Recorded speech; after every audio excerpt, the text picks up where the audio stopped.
Sorry, ആവശ്യത്തിലേറെ ചോദ്യങ്ങൾക്കുള്ള ഉത്തരം ഞാൻ പറഞ്ഞു കഴിഞ്ഞു. ഇനിയും ആവർത്തിച്ചാൽ വെറും വാചക കസർത്ത് നടത്തുന്ന ഒരു ഹോം മിനിസ്റ്ററായി പോകും ഞാൻ. പ്ലീസ് പ്രവർത്തിച്ച് കാണിക്കാനുള്ള സാവകാശം തരൂ. അപ്പൊ പിന്നെ കാണാം. സർ, സാർ പറഞ്ഞില്ലേ കറപ്ഷൻ ഇല്ലാത്ത officers. DYSP Anantharaghavan sir, SI Prathap Varma sir. Please come.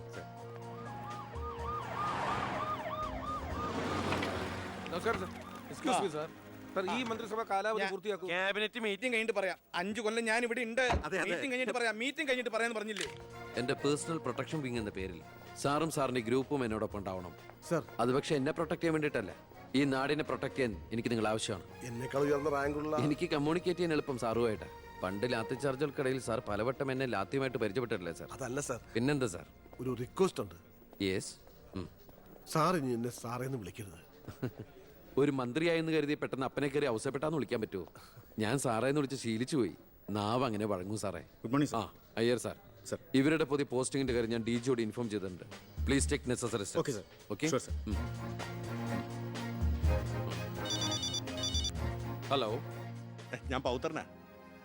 നിന്റെ സത്യപ്രതിജ്ഞ ഞാൻ TV-യിൽ കണ്ടു. ഒരു യുവാവ് ഹോം മിനിസ്റ്ററായിട്ട് നീ ശരിക്കും ഷൈൻ ചെയ്ത് കേട്ടോ. ആരുടെയെങ്കിലും മുമ്പിൽ ഷൈൻ ചെയ്യണമെന്ന ഉദ്ദേശത്തോടെയല്ല ഞാൻ മന്ത്രിയായത്. പിന്നെ ഞാൻ നിന്റെ പെങ്ങടെ പേരിൽ ഒരു എസ്റ്റേറ്റ് വാങ്ങിയില്ലായിരുന്നോ? ഇവിടെ ഇപ്പൊ തേങ്ങയിടിയിൽ നടക്കുക. ഈ ഏരിയയിൽ കള്ളന്മാരുടെ ഭയങ്കര ശല്യമെന്നാണ് നാട്ടുകാർ പറയുന്നത്. നീ ഒരു 10-20 പോലീസുകാരെ ഇങ്ങോട്ട് ഏർപ്പാടാക്കണം. അവര് നിക്കട്ടെന്ന് കാവലിന്. അളിയന്റെ തേങ്ങയ്ക്ക് പ്രൊട്ടക്ഷൻ തരാനുള്ളതല്ല കേരള പോലീസ്. അവർക്ക് വേറെ ജോലിയുണ്ട്. മിസ്റ്റർ പൗത്രന് വേറെ എന്തെങ്കിലും പറയാനുണ്ടോ?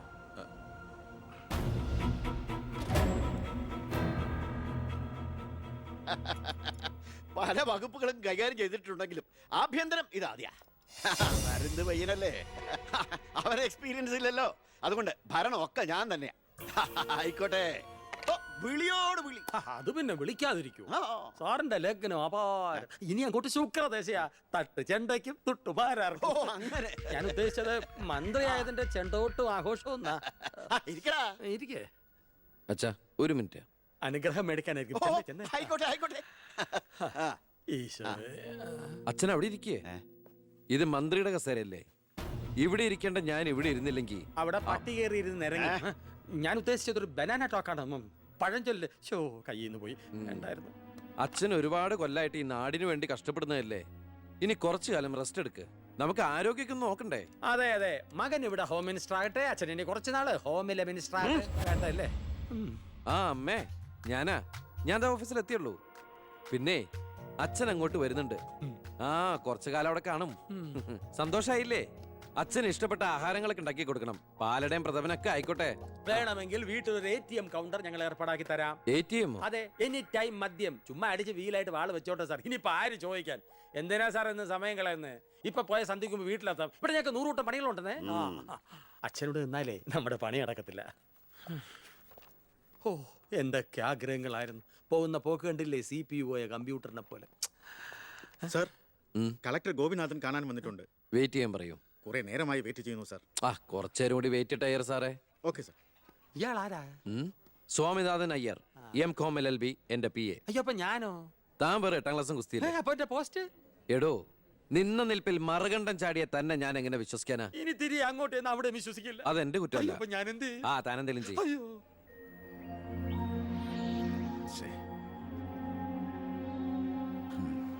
Hello mister Gopinath. ഹായ്. താനെന്താണ് ഇവിടെ? Minister. Oh, I am sorry. തന്റെ ബ്രദറിലോ ആണല്ലോ ഹോം മിനിസ്റ്റർ. എടോ, താൻ ഇവിടെ കളക്ടറായിട്ട് 3 വർഷം തയ്യാറായില്ലേ? ദൂരത്തേക്ക് ഒരു ട്രാൻസ്ഫർ വരും മുമ്പ് ഇവിടെ തന്നെ ട്രൈ ചെയ്തൂടെ ഹോം സെക്രട്ടറി ആയിട്ട്? സത്യത്തിൽ ഞാൻ അതിനുവേണ്ടി തന്നെ വന്നത്. പക്ഷെ അളിയനകത്ത് ഭയങ്കര തിരക്ക്. Anyway, okay then, best of luck. Thank you. കഷ്ടം. മണിക്കൂർ 2 ഞാൻ കാത്തു നിൽക്കുന്നത്. എന്തൊരു തിരക്കായിരുന്നളിയാ. കേറിയപ്പോ തന്നെ ഇങ്ങനെ ഫയലിലേ അളിയനും അച്ചമ്മയ്ക്കും വീട്ടില്. ഇത് ഹോം മിനിസ്റ്ററുടെ ഓഫീസാണ്. Call me sir. അങ്ങനെ വിളിക്കണമെന്ന് ഞാൻ പറയില്ല സർ. എന്തായാലും വിളിച്ചു പോയില്ലേ, ശീലായിക്കോട്ടെ. കണ്ടിന്യൂ ചെയ്തോളൂ. Anything official? No sir. Official meeting with the collector scheduled at tomorrow 10:30 AM. Okay, so see you tomorrow. Sir, സാറിന്റെ അമ്മായച്ചനല്ല ഇപ്പൊ മന്ത്രി, അളിയനാ. അളിയനാള് സ്ട്രെയിറ്റാ, വെള്ളച്ചിലൊന്നും നടക്കുകയല്ല. എനിക്കിട്ടും കിട്ടി തട്ട്. വിട്ടോ എന്തൊരു സ്ട്രിക്റ്റ്.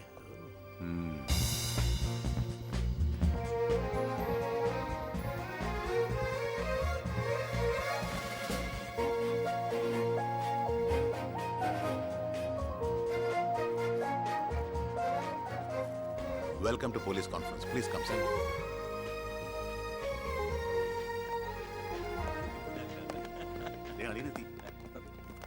ആ കൺഗ്രാറ്റ്സ് അളിയ. Mister DGP, sir. നിങ്ങളുടെ പോലീസ് ഓഫീസേഴ്സ് ഹോം മിനിസ്റ്ററെ കാണുമ്പോൾ എങ്ങനെയാണ് ബിഹേവ് ചെയ്യുന്നത്? Mr. Harshan, don't you know as per protocol you have to salute your superiors? Salute the Home Minister. Sir. That's it. Keep it up.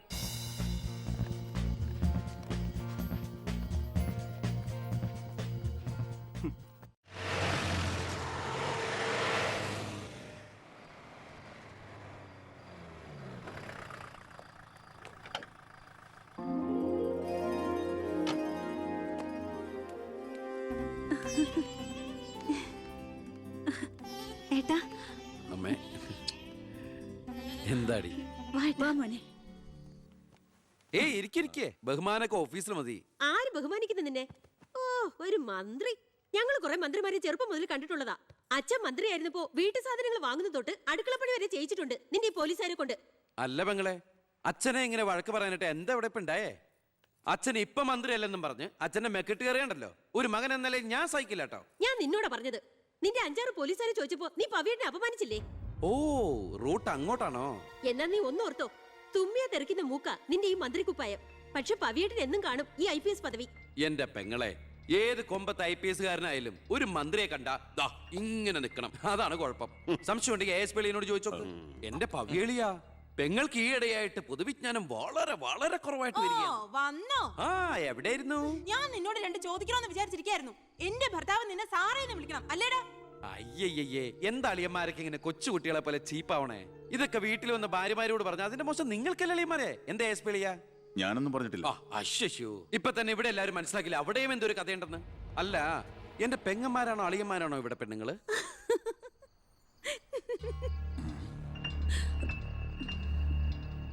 അച്ഛാ, അച്ഛനെങ്കിലും ഒന്ന് പറഞ്ഞു കൊടുത്തൂടെ കുട്ടികൾക്ക് ഓഫീസ് വേറെ വീട് വേറെ എന്ന്? എന്നെ മന്ത്രി കസേരന്ന് എഴുതിപ്പിച്ചു വിട്ടവൻ എന്നോട് മിണ്ടാൻ വരണ്ട. ഞാനല്ലോ എഴുന്നേപ്പിച്ചു വിട്ടത്, ജനങ്ങളല്ലേ. അച്ഛൻ ഇനിയെങ്കിലും മനസ്സിലാക്കണം, പൊതുജനം കഴുതയല്ലെന്ന്. അതെങ്ങനെയുണ്ട് അളിയന്മാരെ? എല്ലാരും പോവാണോ? നീ ഉച്ചയ്ക്ക് ഊണ് കഴിക്കാൻ വരുമെന്ന് കരുതി നിനക്ക് ഇഷ്ടപ്പെട്ട പാൽപ്പായസം വരെ ഞാൻ ഉണ്ടാക്കി. അമ്മയ്ക്ക് അറിഞ്ഞൂടെ അമ്മേ മന്ത്രിമാരുടെ തിരക്കൊക്കെ? നീ ഇരിക്കെ. അതെ, ഇവിടെ ഇരുന്നാൽ എനിക്ക് ഇങ്ങോട്ട് ഇറങ്ങൂല്ലമ്മേ. ഇനി ഞാൻ ഇന്ത്യൻ പ്രധാനമന്ത്രി ആയാലും എനിക്ക് അടുക്കളയിൽ ഇരുന്നാലും ഇറങ്ങും. അതിന്റെ സ്വാദം വേറെ തന്നെയാ. അമ്മ ഇങ്ങോട്ട് വന്നേ. പാടി. ഇവന്റെ ഒരു കാര്യം. അതെ, ഇവിടെ എല്ലാവരും ചേർന്ന് ഏട്ടനെ പൊഴിഞ്ഞു തിന്നാൻ നോക്കി നിൽക്കായിരുന്നു. എല്ലാം വാല് മടക്കിയത് കണ്ടില്ലേ? കാലക്കേട്ട കലക്കണുണ്ട്. ഈ കഞ്ഞില് പയറും ചമ്മന്തിയെ കൂടിയിട്ട് കൈയിട്ട് ഇങ്ങനെ കലക്കി എന്തോ സാധനം അറിയോ? കുറച്ച് വേണം. പോട്ടെ. മീനു, വേറെ കഞ്ഞി വിളിക്കുന്നു. ദേ ഞാൻ തമാശ അമ്മ. എത്ര നേരം അവിടെ നിന്നെ വിളിച്ചു പോകുന്നു? എന്താടി ചെവിയായിട്ടൂടാ നിനക്ക്? നിന്റെ ആങ്ങളെ കൂട്ടാനോ അയാളുടെ പുളിച്ച കോമാളിത്തരം കേട്ട് പൊട്ടിച്ചിരിക്കാനല്ലേ നിനക്ക് നേരം? നിന്റെ 2 ചേച്ചിമാരെ കണ്ട് പഠിക്കടി. അവര് ഭർത്താക്കന്മാരെ ശരണം പറഞ്ഞ് ജീവിക്കുന്ന കണ്ടില്ലേ? അതെങ്ങനെയാ? കണ്ണി കണ്ടവരോടൊപ്പം കറങ്ങി നടന്നൊരു വിഴുപ്പിനല്ലേ എന്റെ അല്ലെ കെട്ടിവെച്ചത്? അനാവശ്യം പറഞ്ഞാണ്ടല്ലോ. കുന്നുകളെയും ഞാൻ അറിയില്ല നിനക്കെന്നെ. എന്റെ മനസ്സാരെങ്കിലും വേദനിപ്പിച്ചാ അത് ഞാൻ നിന്നോട് തീർക്കും. അളിയ, ഒരു മിനിറ്റ് ഒന്നുകൂടെ വന്നേ. ഞാനെന്തോ പറയണോന്ന് വിചാരിച്ചല്ലോ. കഞ്ഞി കുടിച്ചോണ്ടിരിക്കും. എനിക്കെന്തേലും ദേഷ്യം തോന്നിയാ, വിഷമം തോന്നിയാ ഞാനത് നേരിട്ട് തീർക്കും. മേലാൽ ഇത് ആവർത്തിക്കരുത്. എന്താടാ അവിടെ ഒരു ശബ്ദം കേട്ടത്? വിഷു ഒക്കെ ആവാറായില്ല അമ്മ. ഞങ്ങൾ വെറുതെ പടക്കം പൊട്ടിച്ച് കളിച്ചാ. ഗുഡ് നൈറ്റ് അളിയ. അമ്മ ചെന്ന് കഞ്ഞി കുടിക്കേ.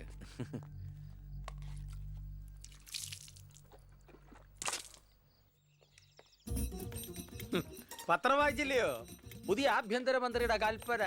വയറ് കുറയ്ക്കാൻ പോലീസുകാർ രാവിലെ ഓടണമെന്ന്. ഞാൻ പണ്ടേ ഓടാറുണ്ട്. എന്റെ കർത്താവേ, കുതിരയ്ക്ക് വെച്ച കഴുതയ്ക്കും ഉണ്ടോ? എന്റെ ഈശോയെ, ഞാൻ സാറിനല്ല ഉദ്ദേശിച്ച. ഓ, നല്ല മസില. അളിയ, ഒരു മിനിറ്റ്.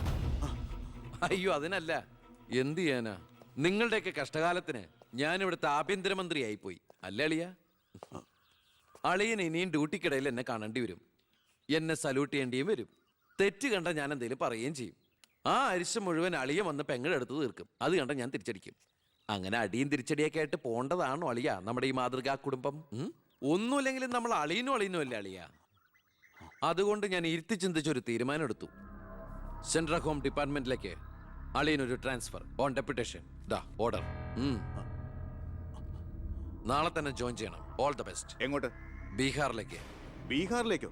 ബീഹാർ ബെസ്റ്റ് സ്ഥലമാണ് അളിയ. നോ, എനിക്ക് പറ്റില്ല. നിനക്കെന്നെ ശരിക്കും അറിയില്ല.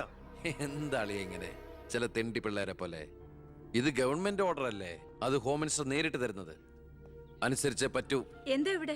ASP അളിയനെ മന്ത്രി അളിയൻ ബീഹാറിലോട്ട് തട്ടി. മന്ത്രിയുടെ ഭരണപരിഷ്കാരങ്ങൾ കുടുംബത്തും. ബീഹാറിലേക്കോ? ബീഹാർ ബെസ്റ്റ് സ്ഥലമാണമ്മേ. അല്ല, ഈ ബീഹാർ എന്ന് പറയുമ്പോ എടി ബീഹാർ ഗംഭീര സ്ഥല. നീ വിഷമിക്കണ്ട, നീ പതുക്കെ പോയാ മതി.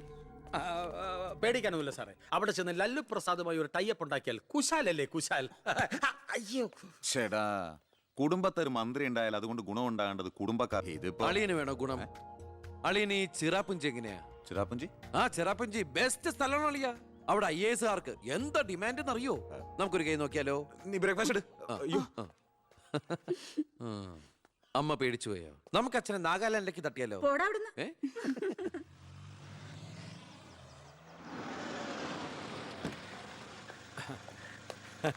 നമസ്കാരം. നമസ്കാരം.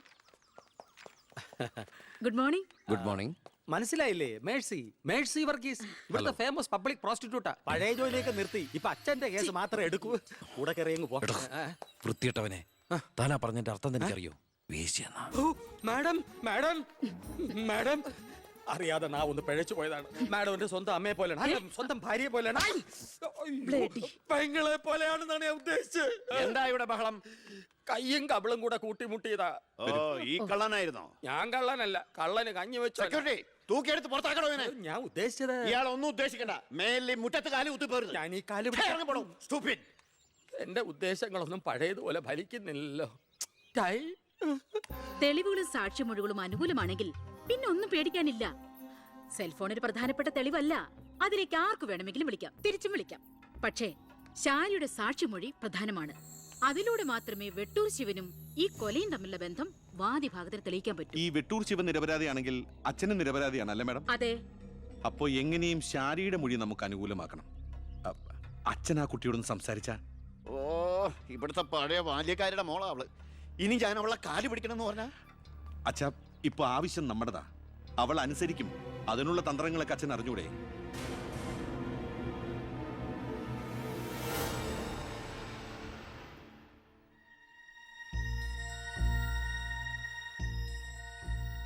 കുറെ നാളായി ഞാൻ വിചാരിക്കുന്നു ഇങ്ങോട്ടൊക്കെ ഒന്ന് ഇറങ്ങണം എന്ന്. സത്യം പറഞ്ഞ സമയം കിട്ടാറില്ല. അല്ല, ഇവളെങ്ങനെ നിർത്തിയാ മതിയോ? കെട്ടിച്ചുവിടണ്ടേ? അതിന് കല്യാണ ചെലവൊക്കെ ഞാൻ ഏറ്റവും പറ്റിയ പയ്യനെയും കണ്ടെത്താം. നമുക്കിത് ഗംഭീരമാക്കണം, ഒരു ഉത്സവം പോലെ. ഗോപാലപിള്ള സാറിനെ എനിക്ക് മറക്കാൻ പറ്റുമോ? എന്നെ രാഷ്ട്രീയത്തിലേക്ക് കൈപിടിച്ച് കയറ്റിയ രാഷ്ട്രീയ ഗുരുവാണ് നിന്റെ മുത്തച്ഛൻ. മരിക്കാൻ കിടക്കുമ്പോ ഞാൻ അദ്ദേഹത്തിന് കൊടുത്ത വാക്കാ, ഈ കുടുംബം അനാഥാകില്ലെന്ന്. എന്നാ ഞാൻ ഇറങ്ങട്ടെ. ഞാനെന്തോ മറന്നല്ലോ. മോളെ, പിന്നെ മോൾക്കറിയാമല്ലോ, നിരപരാധിയായ എന്നെ ഒരു കേസിൽപ്പെടുത്തിയ വിവരം. ആ പ്രതിക്കെതിരെയുള്ള മോളുടെ മൊഴി അതൊന്നും മാറ്റി പറയണം. ഞാൻ സത്യം പറയൂ. എന്റെ മുന്നിൽ വെച്ച് നടന്ന കൊലപാതകത്തിന് കൂട്ടു നിൽക്കാൻ എന്നെ കിട്ടില്ല. തെറ്റ് ചെയ്തവരാരായാലും അവർ ശിക്ഷിക്കപ്പെടണം. കുറെ കാലം എന്റെ വീട്ടിൽ നിന്നല്ലേ തള്ളയും മോളും. ഉണ്ട ചോറിന് നന്ദി കാണിക്കാൻ പറ ദേവകിയമ്മ മോളോട്. അമ്മ പറയില്ല. സാറ് പണ്ട് നന്ദി സൂചകമായി എന്റെ മുത്തശ്ശന് കൊടുത്ത വാക്ക് വിധവയായ എന്റെ അമ്മയെ അടിച്ചു തളിക്കാരിയാക്കാമെന്നല്ല, നല്ലൊരു ജോലി വാങ്ങിക്കൊടുത്ത് സ്വന്തം പെങ്ങളെ പോലെ സംരക്ഷിക്കാമെന്നായിരുന്നു. സാറിന്റെ വീട്ടിലെ കരിയും പുകയും കൊണ്ട് എല്ലാം മുറിയെ പണിയെടുത്തിട്ട് തന്നെയാ എന്റെ അമ്മ എന്നെ വളർത്തിയത്. ഒരു ബാല്യക്കാരിയുടെ കൂലിക്കണക്ക് പറഞ്ഞാ കുറെ കാശ് ഇങ്ങോട്ട് തരാനുണ്ടാവും. ഞാഞ്ഞൂളിനും പത്തി കൊള്ളാം. നീയൊക്കെ മാനം മര്യാദയായിട്ട് ജീവിക്കുന്ന എനിക്കൊന്ന് കാണണം.